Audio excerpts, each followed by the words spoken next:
Al desgranar el trayecto de mi vida, entiendo que nunca he estado sola, que una presencia más alta me ha acompañado a lo largo de cada paso del camino.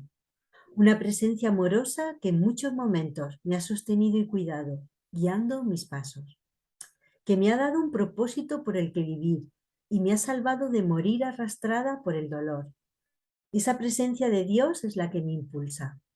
Con estas palabras escritas por nuestra invitada de hoy, queremos daros la bienvenida a una nueva entrevista en Conversaciones desde el Desierto.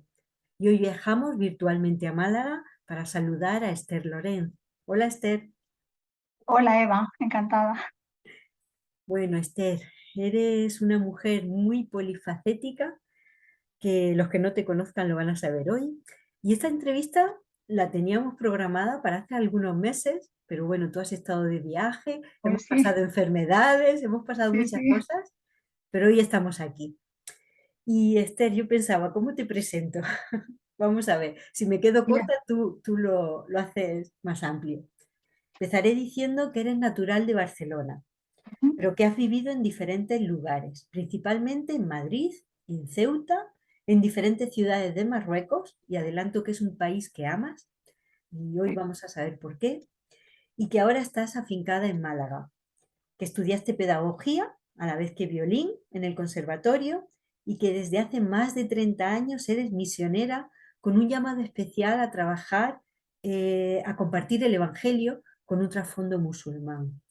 Y de todo esto vamos a hablar en esta entrevista. Y lo primero, para ponernos en contexto, es que eres misionera, pero ¿podrías contarnos cuándo empezaste a sentir ese llamado para el mundo misionero? pues sí, desde jovencita. Conocí al Señor con 9 años y iba a la iglesia allí en Mataró, Ujú. en el Maresme, en Barcelona, y allí venían del Instituto Bíblico Teológico, del IPSTE, venían estudiantes, venía Jaime Fasol y venía con estudiantes que compartían sus visiones, inquietudes misioneras y a mí me fascinaba escucharles y enseguida cuando empecé a escuchar testimonios de misioneros decía, yo quiero ser misionera, aunque no sabía lo que significaba eso, pero enseguida pensaba, ¿no? Siempre pensé, quiero ser misionera. No sabía lo que eso implicaba, ni sabía lo que era, pero lo tenía claro que quería ser misionera de pequeña. Ujú. Puede ser que te hable de 14, 13, 11, 12 años, por ahí andaba. Bueno, ahí estaba ya esa semilla, pero Sí, pasan muchas cosas, tú estudias, como he dicho, estudias pedagogía y en el cuarto curso tienes que hacer un estudio de investigación y era sobre la historia y pedagogía de las escuelas evangélicas en España. sí, Y entonces, de sí, todas formas, Eva, te interrumpo. Antes que eso, hay ujú. un evento muy importante que te quiero comentar que Ah, vale. sí, cuando yo cumplí 21 años, fui a una llamada misionera, una llamada que se llamaba Llamada 84, que fue en Cheste, en Valencia. Y esa llamada que lo organizaba la Liga del Testamento, la De Liga del Testamento de bolsillo. Bolsillo, Ujú. ellos la hacían cada 4 años o aproximadamente.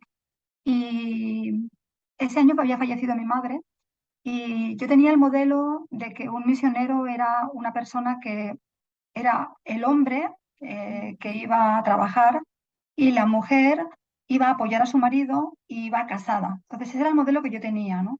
Y yo quería ser misionera, con lo cual eh, yo pensaba que me iba a casar y que iba a apoyar la obra que Dios le diera a mi marido. Y la paradoja de la vida es que aún no me he casado. Dios me ha dado un llamado, que ahora voy a hablar en el año 84, de que el Señor empezó ya a darme ese llamado. Y bueno, la paradoja de la vida, ¿no? Que Dios Ujú. nos sorprende y rompe nuestros esquemas. Esto es lo que Dios suele hacer en nuestras vidas. Sí. Entonces, sí, en el año 84, yo tenía 21 años, en Semana Santa me fui a Valencia, a Cheste, y allí conocí a Guillermo Ruz, conocí a Pablo Carrillo. Bueno, no así de hablar con ellos en plan más de hablar, pero Ujú. sí que hubo una reunión, que recuerdo que fue creo que la última, en que ellos hicieron un llamado en que pedían profesionales que fueran al campo musulmán, concretamente a Marruecos, en la ventana 1040 a Marruecos. Y entonces, como yo había querido ser misionera, pero no había podido formarme en el Instituto Bíblico, en el IPSTE, yo le dije a mi papá, cuando termine la carrera, que estaba estudiando pedagogía, ciencias de la educación, me voy a ir a Marruecos a trabajar como misionera. Y como maestra, le dije, ¿no? Con mi profesión de maestra, ¿no? Y entonces mi padre, muy bien, me dijo, adelante. Y bueno, la verdad es que entró por aquí y salió por aquí. Yo me olvidé completamente. Eso fue en el año 84. Y ahora, pues sí, tú me estás diciendo Ujú, que yo ya estoy en el año 93 en Madrid. Dios me permitió ir a Madrid a vivir. Fue una bendición. Para mí fue, hace poco estuve con Federico Aparici en la iglesia donde yo estoy, en la iglesia en Suances, de donde yo soy. Y, bueno, le di las gracias. Ella está muy mayor y le di las gracias porque cuando yo llegué a la iglesia con, pues eso, 24 años, no había cumplido 25, yo llegué con unas pintas para que, vamos, para que me descalificaran. Pero él y Ricardo Clark, eh, que ya está con el Señor, creyeron en lo que Dios iba a hacer a través de mi vida y me discipularon. Y eso para mí fue básico, fue clave. ujú, Entonces creyeron en mí. Entonces, a partir de ahí, ¿no? Fue muy importante porque me ampararon. Para mí ir a Madrid fue encontrar una familia espiritual, fue encontrar mi lugar espiritualmente, fue un ancla muy fuerte para mí y de la que yo doy gracias al Señor, ¿no? De verdad, de una manera muy especial. Y bueno, pues estoy en Madrid. Llegué a Madrid. Y sí, y por lo que hay veo, otra llamada. tú te habías olvidado de tu promesa, pero Dios no se había olvidado. Ya No, allí te tenía Dios no se preparado olvidó. algo.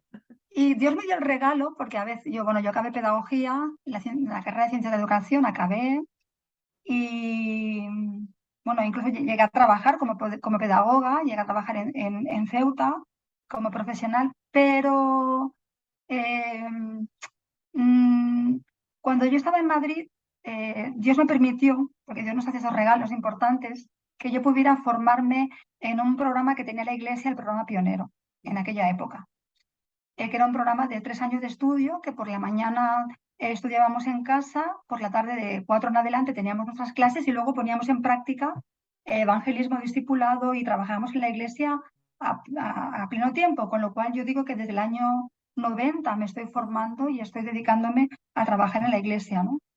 Para la iglesia y luego para la misión, ya no fuera de la iglesia local, ¿no? Ujú.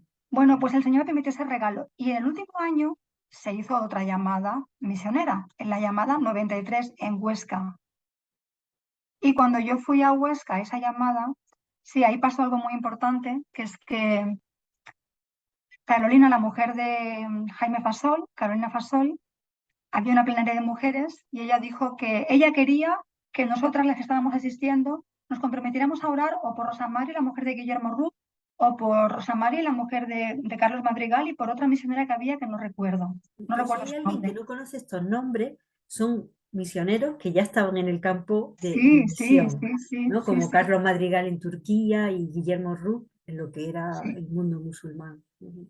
Y entonces en esa llamada 93, perdón, sí, 93, ella, Carolina Fasol, no sé si se acordará, pero yo lo tengo muy grabado en mi mente, empezó diciendo esas palabras en la plenaria de mujeres, diciendo, si el mundo musulmán no se ha ganado para Cristo es porque las mujeres en España no estamos orando. Yo no sé si me enteré de algo más de la reunión, pero ya fue un trato de Dios conmigo personal porque yo me sentí que Dios me estaba haciendo una radiografía, eso que dice la palabra en hebreos, ¿no? Que es la espada de doble filo que penetra Ujú. hasta partir el alma y discernir, ¿no? El Señor me estaba hablando y me estaba diciendo, pero bueno, en el año 84 no te levantaste que tú ibas a responder, porque yo cuando escuché el llamado de Guillermo Ruz y de Pablo Carrillo, yo me levanté y dije, sí, yo iré, yo iré. Y eso entró por aquí y salió por aquí, como te he dicho antes, ¿no? Entonces yo me sentí con una contrición en mi corazón y dije, wow, no he orado. Y me acerqué a Rosa Mari, la mujer de Guillermo Ruz, y le dije a Rosa Mari, le dije, perdóname porque desde el año 84 yo escuché el llamado de tu esposo y de Pablo Carrillo y no he hecho nada, ¿no? No he, no he orado por vosotros, ni por Marruecos, ni por ningún misionero que trabaje en el mundo árabe. Y entonces ella me empezó, no me hizo sentir culpable en absoluto. Ella me dijo, bueno, ¿en qué trabajas? Y yo le dije, soy alfabetizadora, porque es mi vocación, alfabetizadora, ¿no? Y me dijo, ay, si vinieras a Ceuta a trabajar con mujeres marroquíes, podrías hacer mucho bien trabajando con las mujeres. Y ya a partir de ahí, ¿no? Fue cuando Dios me permitió, me dio el privilegio, ¿no? De ir y conocer y de recibir en el año 93. Estuve un mes en Meknès, en la ciudad de Meknès, con una misionera argentina acompañándola. Ujú. Y allí recibí el llamado del Señor de que quería que fuera a Marruecos para trabajar con las mujeres para edificar la iglesia. Ese fue el llamado que Dios me dio, que creo que tengo hasta ahora. Ujú. Sí. Pero antes de eso te vas a Ceuta a vivir y hasta 9 años, ¿no? En Ceuta. Sí, antes de irme a vivir a Marruecos, Ujú. a vivir a Marruecos, Ujú. pero te hablo del año 93. Sí, Ah, yo llegué a Ceuta en el año 96. vale, vale. En el año 96 fui a Ceuta, sí. Yo volví, después de ese llamado que yo recibí en el año 93, de Meknès, yo volví a la iglesia y volví otra vez luego en el 95 a Marruecos, a Ceuta, Marruecos, conocer más la cultura. Ya me quedé un mes con Rosa María Guillermo y conocí más el trabajo que se hacía desde Ceuta. Y Ujú. ya la iglesia de la Elipa antes o antes ahora y otras iglesias, pues ya me apoyaron me encomendaron en la visión que Dios me había dado y ellos lo vieron muy bien y bueno, se unieron a la visión que Dios me dio, ¿no? Ujú. Eso fue en el año 96. En febrero Vale. del 96 salí a Ceuta a trabajar como misionera, colaborando y apoyando la obra que se estaba haciendo desde allí con el mundo Y, árabe. y ya veo que ya habías cambiado el chip y ya te vas como mujer soltera Ah, sí, sí, hasta a ahora. hacer el ministerio Sí. y no haces cosas muy sencillas, ¿no? Porque trabajas como maestra, pero también visitabas algunas barriadas que todos conocemos que son conflictivas, ¿no? ¿Cómo fue la vida en Ceuta esos 9 años? ¿Algún Mira, fue un tipo? desafío muy especial. Mira, al respecto que tú hablas de barriadas conflictivas, Dios me permitió entrar a Ceuta con el título, la etiqueta, con el rol, digamos, de maestra. Fue muy interesante porque, bueno, pues estamos siempre, te hablo del año 96, pues sí, había también mucho paro como ahora. Y yo cuando llegué a Ceuta, no sé por qué, pero hablando con los ancianos, yo decidí apuntarme a la oficina del paro. No me digas por qué, pero bueno, lo decidí o creo que lo decidimos así. No llevo ni 2 semanas en Ceuta, empadronada ya y apuntada en la oficina del paro, cuando me llama, recibo un burofax de la oficina del INEM antes, del INEM, de la oficina del paro, y me ofrecen un trabajo bueno, me ofrecen una entrevista porque estaban seleccionando a un pedagogo y a 3 maestros para llevar fíjate el trabajo que era. Por eso digo que el Señor como hace todas las cosas. Es impresionante. Para llevar la experiencia de la escuela de adultos, porque se dan cuenta que muchas mujeres musulmanas, aunque hay una escuela de adultos en Ceuta, no van a la escuela, pero quieren llevar la experiencia de la escuela de adultos a las barriadas musulmanas. Entonces pedían una pedagoga, un pedagogo y 3 maestros. Y yo fui a hacer una entrevista de trabajo como pedagoga. Se presentaron más personas. Pues ya sabes a quién eligieron, ¿no? Ujú. Me eligieron a mí. Bueno, pero era Dios el que estaba manejando todo, porque bueno, llegué allí y Dios me permitió tener un trabajo de 4 meses, que no fue un trabajo ideal de 1 año, 2 años, 9 años en Ceuta, no. Pero ese trabajo fue la llave que me abrió la oportunidad y me brindó la oportunidad de entrar a barrios conflictivos porque ese trabajo era un trabajo que no te daban los alumnos, tú te los tenías que ir a buscar. O sea, yo me acuerdo que hicimos como brigadas, o sea, nos fuimos paseando por los barrios conflictivos que yo no los conocía, allí en Ceuta, el Príncipe, el Tarajal, bueno, diferentes barrios, Benzú. Nos fuimos a diferentes lugares para captar y ofrecer el proyecto de las escuelas, de la escuela de adultos. Esto amparados con la escuela de adultos. Nos entrenaron para cómo hacerlo. Pero bueno, lo más significativo fue que al poco tiempo de llegar yo allí estaba trabajando como maestra, 4 meses, y pues imagínate, tenía 30 alumnas en 2 grupos. Y yo empezaba a estudiar árabe y estaba con la iglesia árabe y estaba pues absorbiendo todo.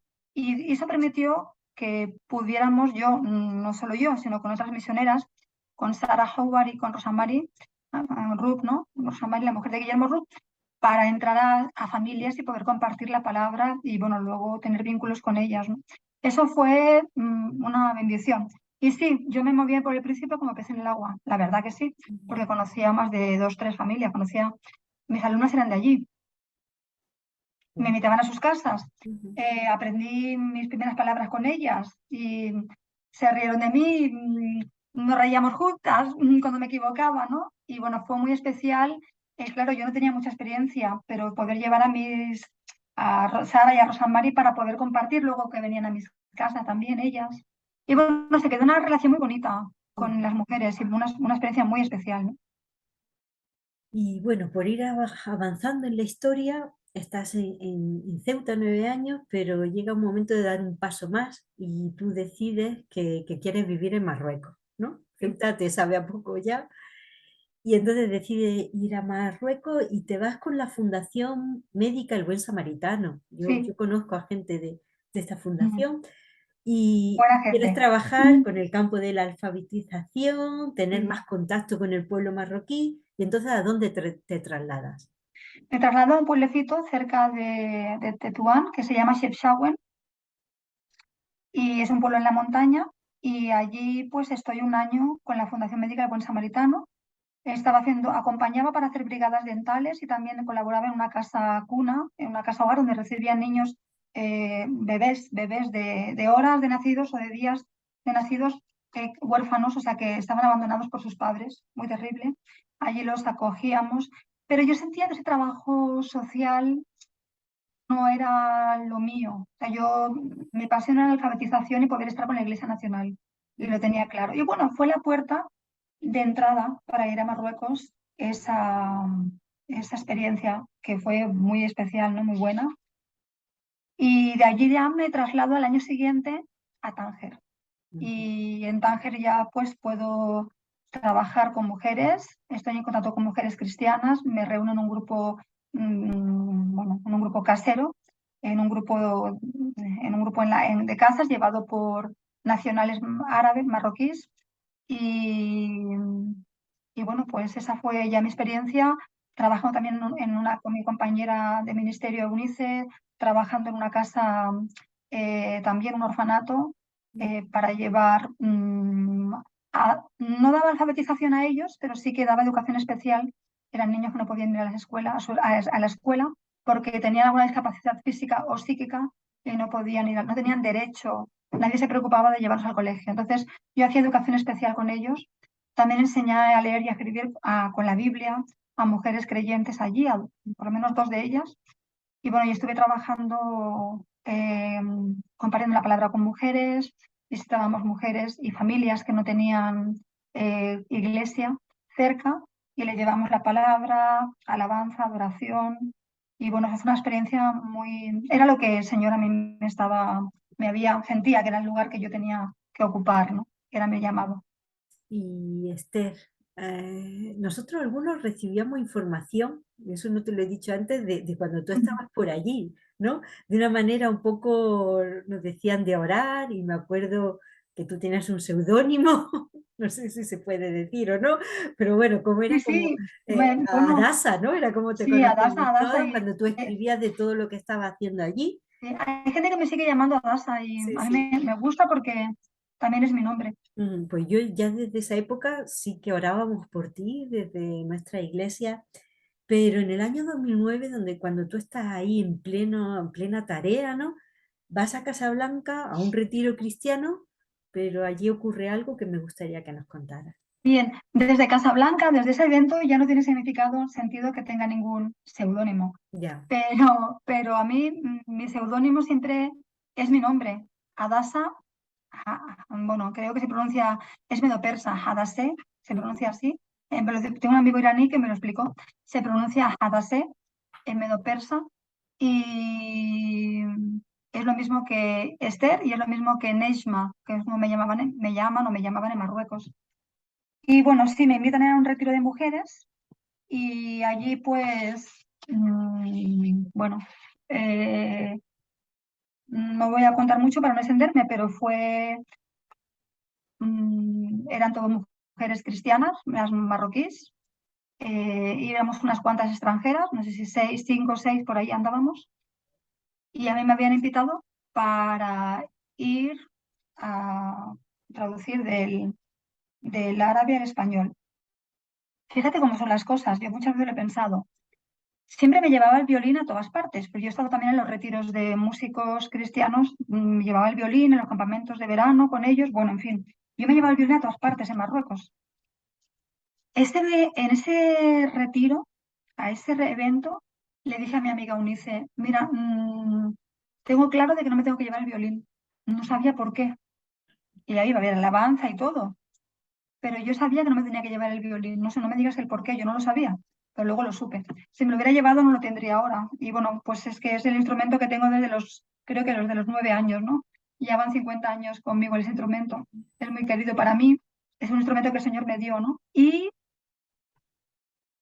aunque yo no soy profesional del violín, pero lo quiero mucho y pues es una herramienta importante para mi ministerio también. Pero no lo llevé y el Señor me cuidó, ¿no? Bueno, pues ahí, en la última reunión, porque el objetivo era que las mujeres, me estoy enrollando un poco, perdón, el objetivo era que las mujeres marroquíes cristianas pudieran entender cómo las mujeres españolas cristianas viven su fe, pero también su cultura, la comida, las bodas, etcétera, ¿no? Y cómo las mujeres españolas entendieran cómo la mujer marroquí dentro del país de Marruecos vive su cultura, etcétera, sus tradiciones y su fe. Entonces teníamos, por la mañana las mujeres españolas compartíamos y por la tarde las marroquíes. Creo que fueron 3 días o 4 que nos reunimos en un departamento alquilado en Casablanca. Mira que no es grande, ¿no? Casablanca. Y nada, en la última reunión a las 5 de la tarde en punto, cuando además, me acuerdo que la chica estaba empezando a apuntar en la pizarra, la chica árabe, llaman a la puerta. Y bueno, pues nada, vino la policía y ya nos retuvieron, nos llevaron a la comisaría, nos arrestaron y, y bueno, pues a las extranjeras nos dijeron que podríamos volver al país, pero eso, bueno, ha sido mentira ya hasta ahora, ¿no? No puedo entrar a Marruecos. Y las mujeres nacionales pues tuvieron muchos problemas luego con la policía porque tuvieron el pasaporte en comisaría, obligadas a ir a comisaría cada semana, a hablar, declarar, etcétera. Bueno, una complicación, mucho control y, bueno, la presión que hay porque no hay libertad en Marruecos ni la va a haber. Cuando yo y el grupo de las extranjeras podamos entrar a Marruecos, os diremos que la política de Marruecos realmente, porque da mucha pantalla, se ha abierto y realmente hay libertad religiosa, porque actualmente no la hay. Si no, yo podría entrar al país, porque no hice nada. Entonces, no podré entrar nunca más. A mí me ha costado mucho entender eso, porque como no hubo una legalidad, que la policía hizo algo ilegal, porque no declaró a los consulados de ninguna de nosotras que estábamos retenidas, no nos tenían que haber retenido bajo ningún concepto, o sea, no tenían motivos para retenernos sin avisar y sin informar y sin hacerlo legal, no lo hicieron legal, todo fue clandestino. Gracias a Dios no nos pasó nada. Bueno, sí, nos hicieron fotos como delincuentes, ¿no? Que yo decía, ¿y para qué nos están haciendo fotos delante, de perfil, de lado, como si fuéramos delincuentes? Bueno, literalmente nos han fichado. Entonces, bueno, pues ya no podemos entrar a Marruecos, aunque todas las mujeres habían allí marroquíes, dijeron que eran cristianas, ¿no? Que eran creyentes. Entonces, bueno, pues me ha costado mucho entenderlo, pero yo ya sé que no voy a volver a entrar a Marruecos. Porque si yo hubiera entrado droga, imagínate, ¿vale? Si entro droga, pues hay una pena, te penalizan por pues 20 años, 15 años, 20 años, 8 años. Pero como hemos hecho algo que la policía no puede dejar en evidencia que ha hecho mal, ¿me explico? Sí. Bueno, esta es mi versión, eso es lo que seguro que habrá más versiones o más vistas, ¿no? De la situación, ¿no? Pero entonces no hay una sentencia de decir, en 15 años ya tu condena prescribe. porque realmente lo que pasó, no pasó. Y a las 3 de la mañana nos llevaron en un coche de paisano hasta Tánger. Claro, yo pasé por Tánger y en el interrogatorio al final se dieron cuenta que yo estaba en Tánger viviendo. Y claro, yo pasé por Tánger y le dije al señor, señor, te entrego mi trabajo. Mi padre estaba en Tánger viviendo. Bueno, te he contado que yo entré a Tánger en el año 2005, 2006. En el 2007, un año después, vino a vivir mi papá conmigo y Ujú. estuvo conmigo hasta que me expulsaron en el 2009. Entonces, pues sí, yo le entregué al Señor todo ese tiempo y dije, Señor, si quieres que vuelva, pues lo dejo en tus manos. Y eso fue a finales de marzo, creo. Yo no me acuerdo, la verdad, ¿eh? Se han pasado ya, desde el 2009 han pasado muchos años ya. Y la verdad es que yo volví a entrar y estuve un mes y medio en Tánger. Pero como yo ya había estado en un furgón de la policía y no me habían hecho daño, pero ya yo me acuerdo que le decía a Unice, a veces tengo miedo, le decía, o sea, tengo miedo que venga la policía a mi casa, aunque sea de paisano, y yo no sé, ya no sabes, ¿no? Y bueno, pues sí, el 14 de mayo del 2009 salí a Ceuta desde Tánger con mi papá y el coche con Eunice y más personas. Y cuando volvimos a entrar, y yo ya, pues mira que llevaba años siempre entrando con personas, o sola, con mi padre, con muchas circunstancias. Tenía el pasaporte lleno de sellos, porque yo vivía en Ceuta como residente en Ceuta, con el derecho a entrar y salir de Ceuta sin tener que llenar ningún formulario de papel ni nada, ¿no? Es un privilegio que le dan a los que están residentes en Ceuta. Me preguntaron que quién era Esther Lorenzi y dije yo. Me dijeron, no puedes pasar. Y digo, ¿por qué? Órdenes de Rabat. Y digo, bueno, pues dejarme que vaya a Rabat a arreglarlo, ¿no? No, no puedes entrar. Entonces, pues es lo mismo y lógico, ¿no? Mm. Ahora estaba mirando, miraba el otro día, creo que en el 2016, 2017, hice, creo que fue el segundo intento de entrar al país y me dijeron que si quería, bueno, como me vieron la cara de buena persona, en el barco, ¿no? Entré en el barco de Tánger, digo, de Ceuta, de Tarifa a Tánger. Me selló el pasaporte y luego le saltó en el ordenador que yo no puedo, persona no grata o lo rojo o como lo que sea, que no me dejan entrar. Y entonces el hombre me dijo, bueno, te voy a dar el pasaporte luego cuando lleguemos allí. Yo ya sabía que me iban a llevar a la comisaría. Me llevaron a la comisaría en Tánger, ahí volví a pisar tierra en Tánger, pero no entré a la ciudad, no me quedé. Me dijeron que no, que si quería entrar a Marruecos tenía que ponerme un abogado para arreglar el asunto, cosa que evidentemente no voy a hacer. Y bueno, pues esa ha sido mi experiencia. A mí se me hundió el mundo. Me sentí como José cuando lo traicionan sus hermanos y es metido en la cárcel, ¿no? Cuando lo ponen allí en ese foso para venderlo como esclavo o está en la cárcel, pues igual me sentí así, que ya mi vida no tenía un futuro. Que ya, como dicen los mexicanos, el tapete se me movió debajo de los pies, Ujú. la alfombra, ¿no? Yo ya no. Bueno, el Señor quería que yo saliera de Marruecos con un propósito muy, muy bonito y muy especial en mi vida, del que no me arrepiento. Y que ha sido Porque un Esther, nuevo rumbo. todo lo que has hecho después de salir de Marruecos nos da para otra entrevista, que Sí, la yo creo vamos que a sí. tener. Bueno, más que lo que yo he hecho, lo que el Señor ha hecho en mi vida y a través mío, Exactamente. porque otra cosa, Sí, sí, sí. porque se te abrió a más ministerios, que es de lo que luego quiero hablar contigo, porque tú estás colaborando en la actualidad con diferentes asociaciones que se dedican a ayudar a personas que han sido víctimas de abusos sexuales y bueno, tienes mucha preparación en todos estos temas y más ampliados, ¿no? Por lo que he estado viendo. Entonces, bueno, de tu vida ahora, con respecto a lo que es el mundo árabe, ¿en qué punto estás? Porque no puedes entrar a Marruecos, pero tú lo No, amas. sí, sí, sí, ¿Cómo sí. los estás ayudando?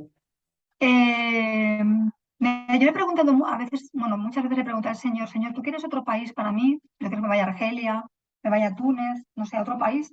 Y Dios nunca me ha, no tengo, nunca he tenido claro, nunca, bueno, ahora ya hace un año y 2 meses que mi papá ha fallecido. También esa es una circunstancia que me ha acompañado de una manera muy especial en mi vida, ¿no? Acompañar a papá, pues eso es prácticamente, no sé, pues que si cuento han sido como 13, 14 años que hemos vivido juntos, ¿no? Mm, Dios no me ha puesto nunca una carga por otro país, siempre, pues es un país que yo sigo amando Marruecos, a pesar de que no puedo entrar. Y mira, cuando estábamos en Málaga, mm, mi papá y yo teníamos de parte de Dios muy claro que era el lugar donde Dios quería que yo me quedara, que nos quedáramos los dos en Málaga. Y no había iglesia árabe en Málaga, no había iglesia, no había, habían grupos, y hay muchos grupos y ministerios que trabajan con árabes, pero no había iglesia, iglesia árabe. Y bueno, pues ahora, esta semana, precisamente esta semana, mm, pasada, no la otra, celebramos el 10º aniversario de la Iglesia Árabe, que la Iglesia Árabe se fundó en el año 2012. Sí, en el 2012 se fundó. Yo llegué en el 2009, 2010, me establecí en Málaga y 2 años después, 2 años y pico después, la Iglesia empezó a establecerse. Dios trajo personas de diferentes lugares y es una riqueza porque no solamente hay marroquíes, hay sirios, hay personas de Irak, de Argelia, de otros países, ¿no? De Egipto, y ha sido un regalo, un regalo. Entonces, mi trabajo en la iglesia, estoy colaborando con el grupo de mujeres en la iglesia para trabajar con las mujeres. Estoy colaborando, bueno, también colaborando con el grupo de la alabanza Con tu y violín. la adoración. Sí, bueno, ahora tengo la responsabilidad del grupo de alabanza. Eh, y bueno, es un regalo estar en la iglesia árabe y estar con ellos, sí, Ujú. sí. Pues muy bien, Y Esther. más que nada, a ver, porque te voy a decir, mira, esto no lo hemos hablado, pero y esta es una cosa que yo quiero escribir y bueno, estoy escribiendo una historia de mi vida al final, ¿no? Porque es algo que ahora este verano los ancianos de mi iglesia me han pedido y lo veo clarísimo, yo también lo... Ya que siempre decía que yo no voy a escribir mi biografía, pero la voy a escribir porque creo que, bueno, que Dios también me ha dado esa visión y creo que ha sido respaldada y apoyada por los ancianos de la iglesia. Eh, y ahora no sé por qué te estoy diciendo esto, ahora de verdad que se me ha ido de la cabeza lo que te estaba diciendo. Pero yo antes, pues tú eres misionera, ¿no? Ujú. Pero yo en la iglesia árabe donde estoy aquí en Málaga no me siento misionera en el sentido de que vengo aquí a apoyar, a ayudar y esta gente depende de mí. O sea, yo en la iglesia árabe me siento parte de la iglesia árabe, es decir, que me ministra a mí igualmente un marroquí, bueno, de hecho el pastor es marroquí, Youssef Jabiri, y que me ministra mi hermano Isaac, que es de Egipto, que mi hermano Peter, que me ayuda en la alabanza y colaboramos en la alabanza, que mi hermano Iván, que es peruano, somos parte de la iglesia, ¿no? Y es un regalo, ese es un regalo, Ujú. ese es un regalo muy especial. Es una familia Ujú. y no estoy, no me siento en el plan de misionera como que tienes una etiqueta especial que Ujú. vienes aquí a hacer un trabajo, ¿no? Bueno, yo, por lo que puedo compartir, como otros me comparten otras áreas de su vida, ¿no? Y sus ministerios, sus dones, estoy ahí volcando todo lo que el Señor me ha dado y la trayectoria de mi vida y también de estos últimos años, ¿no? Para volcarla ahí. Es un regalo para mí ser en la iglesia árabe. Es una familia que Dios me ha regalado. Y cuando murió papá, bueno, es muy especial también cómo Dios ha ido guiando las cosas, el apoyo que he recibido también de parte de ellos, ¿no? De la Iglesia árabe y de manera muy práctica, como han estado allí en cosas muy concretas cuando papá, y ya antes, yo recuerdo cuando vino a Islet a mi casa, el día que ingresamos a papá en el hospital, que no sabíamos que empezaría con la broncoaspiración ese sábado, pero papá se puso malo y esa mañana vino a Islet a mi casa y me preguntó en árabe, ¿estás preparada para que tu papá se vaya con el Señor? Pero, vamos, me acuerdo de su pregunta. Me lo preguntó en árabe y yo le dije y le contesté, ¿no? Sí.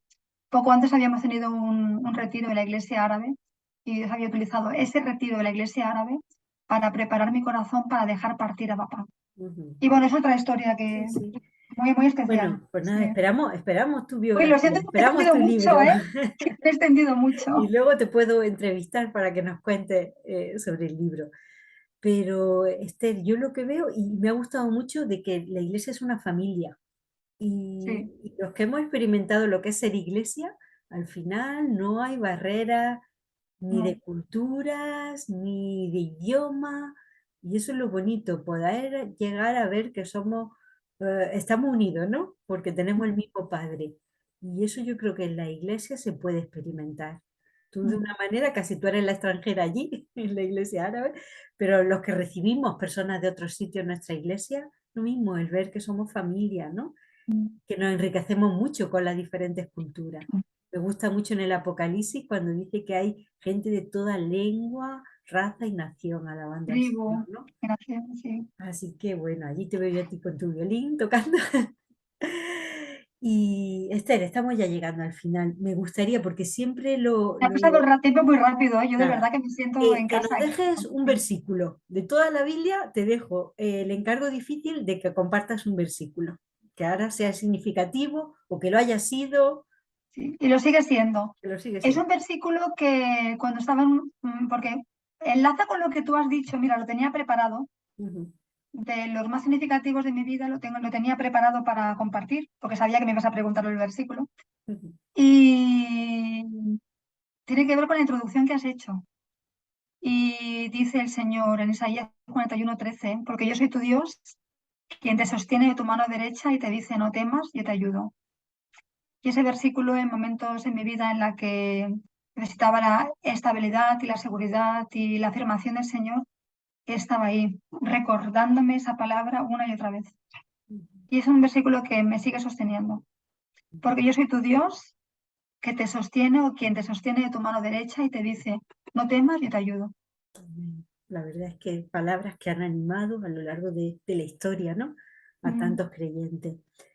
Esther, llegamos ya al final, pero si alguien quiere conocer más de tu ministerio, de lo que estás haciendo, yo sé que haces una carta de oración y luego en la cajita de descripción puedo dejar tu teléfono, pero no sé si quieres decir algún correo o de qué manera orar por ti, es el momento de que lo Pues compartas. mira, que la gente quiera colaborar y quiera conocer más de mi ministerio, bueno, pues es muy importante, yo siempre lo digo. Si yo no hubiera escuchado a estudiantes que estaban empezando en este camino, ¿no? Ujú, Y yo no me hubiera movido a trabajar como misionera. El Señor no lo hubiera usado, ¿no? ujú. Si yo no hubiera ido a Meknés, perdóname, pero voy a ver un punto de Sí, agua. sí, Si yo no hubiera escucha. ido a Meknés y no hubiera escuchado, bueno, visto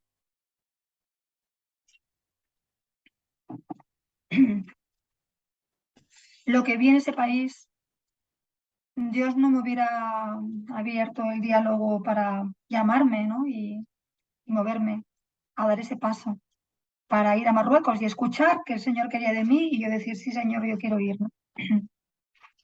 Así que yo animo a que la gente venga y vea, venga, que venga. Si no puede, me puede llamar por teléfono y aquí yo puedo explicar el trabajo que hay con los musulmanes, con los árabes, el trabajo que yo estoy haciendo, no solo este, otros trabajos que también estoy haciendo, y conocerme más a mí. Y bueno, y yo os invito para que vengáis, venir y ver. Muy bien, muy Pero bien. puedes dejar mi teléfono y mi Sí, email, no hay ningún problema. vale, pues Sí, sí, luego con mucho lo gusto, dejaré con mucho y quien gusto. quiera y quien vea esta entrevista y quiera saber más de ti, yo recibo tu carta de oración y Mm, estoy informada. Gracias, Pues Esther, muchas gracias de nuevo. Te encantada. invito para la próxima entrevista donde vamos a hablar de este ministerio de ayuda muy concreto y tengo muchas ganas también de escuchar lo que estás haciendo. Son temas que me interesan también porque es trabajar con personas que tienen vidas rotas por muchas razones y yo creo que vivimos en un mundo muy roto y nos pilla en mayor o menor medida a muchos de nosotros. O tenemos gente que está atravesando dificultades y hay restauración y hay esperanza. Sí, hay una Y puerta de esperanza. amén. Pues eso es lo que queremos ver en nuestra próxima entrevista. Así que ahora me despido, Esther. Un abrazo hasta Muchas Málaga. gracias. Muchas gracias. Y a todos los que han llegado hasta aquí, pues como yo siempre termino, es un clásico, siempre recomiendo que lean la Biblia, la palabra de Dios, porque ahí Amén. está lo que Dios quiere para cada uno de nosotros. La Biblia, que es alimento para el alma, luz para nuestro camino. Con esto nos despedimos. Hasta la próxima entrevista. Adiós. Gracias, Eva. Adiós.